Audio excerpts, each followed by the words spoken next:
It's a serious problem. There's about 30 million undiagnosed patients in the United States.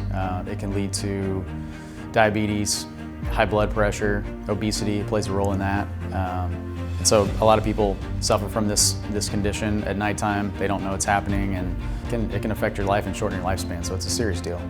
I struggled with losing weight and being healthy. I was in a pre-diabetic state and had high blood pressure and was on the verge of taking blood pressure medications.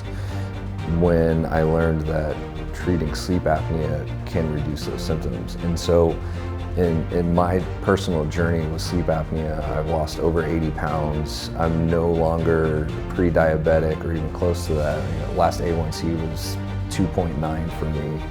And I don't have high blood pressure, not even coming close to taking high blood pressure medication. So for me to not be committed to that long-term medication list was huge, and to be healthier and sleeping better. For me, when I corrected my sleep apnea, it was a profound change.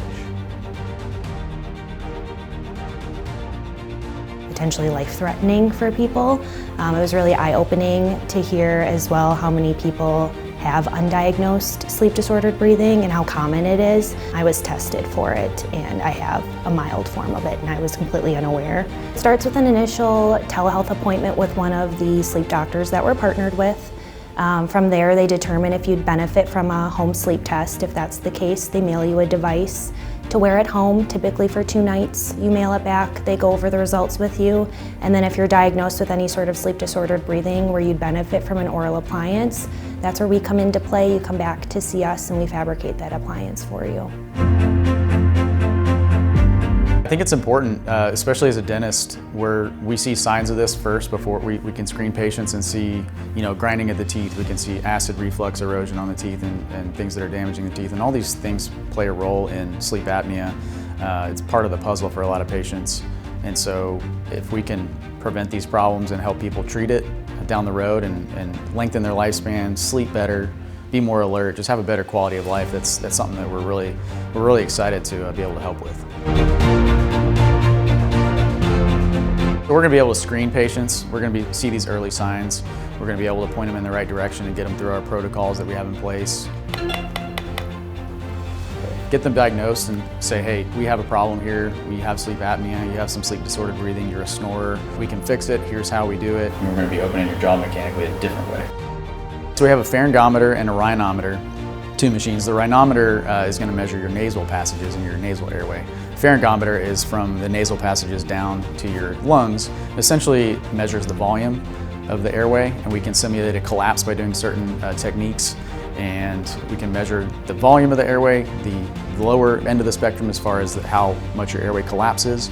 And then we have certain jigs and positioning devices to where we can get you to a point where we optimize that airway and have the most airflow, and that's where we can position your device, and so it keeps you open all night long and allows more oxygen to get to your organs and your brain and all these important things that you're missing out on when you have sleep apnea. It surprised me once they did the breathing test, but I wasn't surprised how I felt as they were going over the symptoms of the fatigue and how it affects the brain. And I meet with all of our patients to discuss the referral process, how that works. We go through it step by step, and I'm here to answer any questions that they may have about insurance coverage, the process itself, how long it takes, and we're partnered with a sleep lab that helps us with assisting our patients too.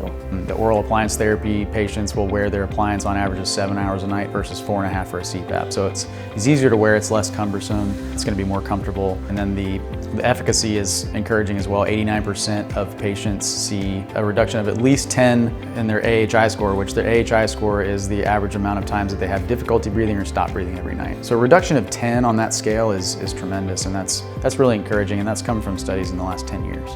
For a lot of people I've found in communicating this with are like, my husband snores or my wife snores, and the amount of people that I've come across that even sleep in different bedrooms as a result of this was like mind-blowing to me. I didn't even know, right? And so learning this and knowing that something like this can get people back together and relationships healthy, and mine is thriving. It's a game changer for sure. being able to screen these patients and really make a difference in their lives in a different way than just, fixing their teeth and helping with those sorts of problems. It's something that's really cool, and I feel really privileged to be able to do it for them. I absolutely would recommend it.